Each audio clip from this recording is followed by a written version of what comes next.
સરકારની અસરકારકતા ન હોય અને સરકારમાં ગુંડાઓની ભાગીદારી હોય, દલાલો હોય, ચીટર લોકો હોય, બળાત્કારીઓ હોય, તો એમાં ક્યાંથી અપેક્ષા તમે રાખો કે સરખું સારું ચાલે? તો સવાલ જ નથી આવતો. કોઈ પાર્ટીમાં છે અત્યારે? અને ભાજપની વાત કરું છું, રૂલિંગ પાર્ટી 30 વર્ષથી છે. દુનિયાભરમાં ગુંડાઓનો ભંડાર છે. ત્યાં બળાત્કારીઓને સ્વાગત કરાય, જેને પથરા મારવાના હોય એને ફૂલ મારા મારે. આવી પાર્ટી પબ્લિકમાં ત્રાહીમાં અમને કોઈ કહેનાર નથી. કહેનાર ડરે કે અમારો વારો આવશે તો. એટલે અમે કે નીડર બનો અને પછી લીડર બનો. અમારી વ્યાખ્યા કે આ ગમે તેમ ગમત કરવા માટે નહીં આવો અમારી હાથે.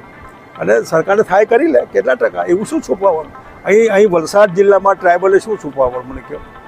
જ્યાં રોટલા ખાવાના પ્રોબ્લેમ છે ને ત્યાં 5 દરોડા જ્યાં પાડવા હોય છે.